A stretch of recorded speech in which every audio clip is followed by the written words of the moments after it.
नमस्कार।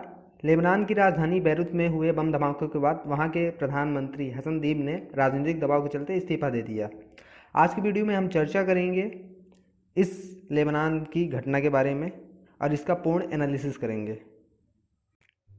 तो चलिए सबसे पहले हम आपको बताते हैं बैरूत की इस घटना के बारे में। बैरूत के बंदरगाह में 4 अगस्त को हुए विस्फोट में कम से कम 160 लोगों की मौत हो गई थी, जिसमें लगभग 6000 लोग घायल हुए थे तथा घटना के कारण राजधानी का समुद्र तट तक बह गया था।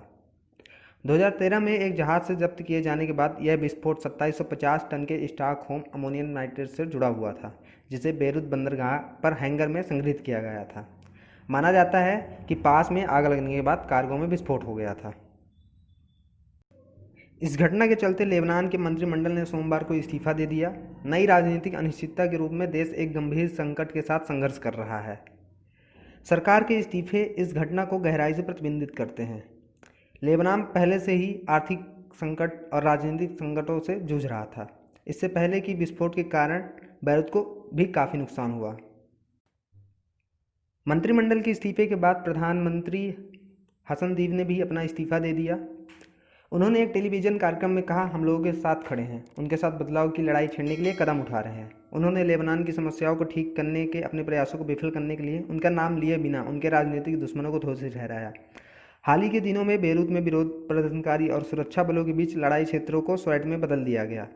जनवरी में अपने पद पर रहे दीव के घोषणा के पहले ही प्रदर्शनकारियों की मांग के अनुसार नई झड़पें शुरू हो गई थी। लेबनान उथल पुथल और तबाही के लिए कोई अजनबी नहीं रहा है।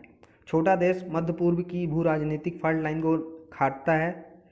इस विस्फोट के बारे में अधिकारियों ने कहा कि यह विस्फोट संग्रहित रसायनों के कारण हुआ, बिना यह कहे कि यह एक दुर्घटना थी या एक हमला। त्रासदी के ढेर अभी दशकों तक से अपने सबसे खराब वित्तीय संकट से जूझ रहे देश पर एक और कड़ा प्रहार कर रहे हैं। इसमें एक खतरनाक कोरोना वायरस प्रकोप भी शामिल है। बात करें इस घटना के आर्थिक प्रभाव के बारे में, तो बुरी तरह से क्षतिग्रस्त बंदरगाह सुविधा लेबनान का सबसे बड़ा समुद्री गेटवे है, जबकि दूसरा सबसे बड़ा बंदरगाह त्रिपोली को विकल्प के रूप में नामित किया गया है। अधिकारियों की चिंता है कि आयात निर्भर देश बुरी तरह से आवश्यक भोजन, चिकित्सा आपूर्ति, अन्य सामानों को कैसे लाएगा। लेबनान पहले से ही आर्थिक मंदी के भार के नीचे संघर्ष कर रहा है। स्थानीय मुद्रा में तेजी से अवमूल्यन और काले बाजार पर अस्थिर विनिमय दर मुद्रास्फीति को कम करने, व्यवसायों को बंद करने, बेरोजगारी और गरीबी में कई लोगों को डुबो रहा है। परिणाम स्वरूप गेहूं, ईंधन और चिकित्सा को सब्सिडी देने के लिए केंद्रीय बैंक को अपने भंडार डुबोने के लिए मजबूर करने के परिणाम स्वरूप आयात महंगा हो गया है। ईंधन की कमी और ब्रेड की लाइनें अब आम हो गई हैं। अगर इस घटना के सामाजिक असर की बात करें तो यह आपदा कई वर्षों में सबसे खराब लेबनान पर आई है। इससे पहले ही सरकारी कुप्रबंधन से तंग आ चुके नागरिक इस बात से नाराज हैं कि आखिर बंदरगाह में 1800 TNT के बराबर अमोनियम नाइट्रेट में विस्फोट हुआ कैसे। इस विस्फोट के पहले अगर हम लेबनान की घातक घटनाओं के बारे में बात करें तो 1983 में लेबनान में अमेरिकी मरीन कंपाउंड ट्रक में बमबारी है, जिसमें 241 सैनिक मारे गए थे। अक्टूबर 2019 में भ्रष्टाचार, आर्थिक कुप्रबंधन और सांप्रदायिक राजनीति के खिलाफ देशव्यापी विरोध प्रदर्शनों की एक बयार चली, जिसमें तत्कालीन प्रधानमंत्री साद हरीरी को इस्तीफा देना पड़ा। हालांकि अशांति और फैल गई और बढ़ते आर्थिक संकट और तेजी से बढ़ती कीमतों से नाराज प्रदर्शनकारी एक बार फिर से जून पर सड़कों पर आ गए। ऐसी घटनाओं के बाद अस्पतालों की जरूरत और बढ़ जाती है। बैरूत में अस्पताल भरे हुए हैं तथा कुछ विस्फोट में बुरी तरह प्रभावित हुए हैं। यहाँ तक कि रोगियों को उपचार पार्किंग स्थल या फुटपाथ पर किया जा रहा है। वहाँ के स्वास्थ्य मंत्री ने बताया है कि बैरूत में और अस्पताल बनाए जा रहे हैं।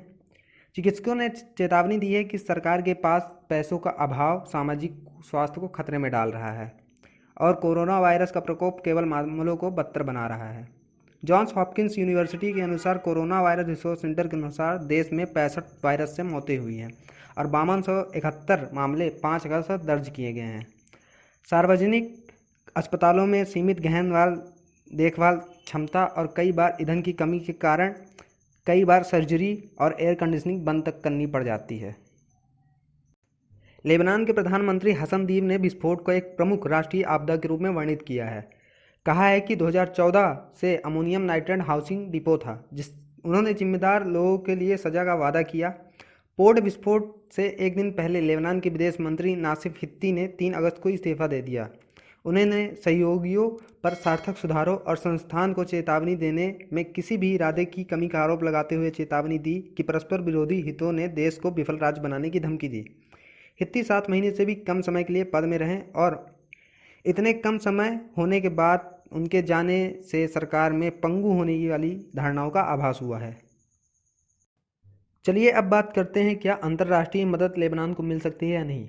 मार्च में एक यूरो बॉन्ड डिफ़ॉल्ट के बाद लेबनान ने $10 मिलियन के ऋण रकम के लिए अंतर्राष्ट्रीय मुद्रा कोष के साथ बातचीत शुरू की है। वित्तीय प्रणाली में नुकसान के पैमाने पर सहमत होने और धन को अनलॉक करने के लिए आवश्यक सुधारों को लागू करने के लिए लेबनानी अधिकारियों के संघर्ष के रूप में वार्ता रुकी हुई है।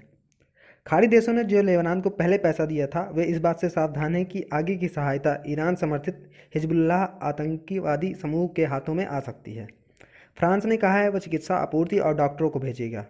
संयुक्त अरब अमीरात ने 30 टन चिकित्सा सहायता देने का वादा किया है। जर्मनी ने अपने सशस्त्र बलों के सदस्यों को तलाशी अभियान में मदद करने के लिए पेशकश की है। इसी के साथ इस वीडियो को समाप्त करते हैं। आप हमें कमेंट सेक्शन में बताएं कि आपको वीडियो कैसा लगा। अगर आपको यह अच्छा लगा तो इसे लाइक करिए, शेयर करिए और अगर अभी तक सब्सक्राइब नहीं किया है तो इसे सब्सक्राइब ज़रूर करिए। धन्यवाद।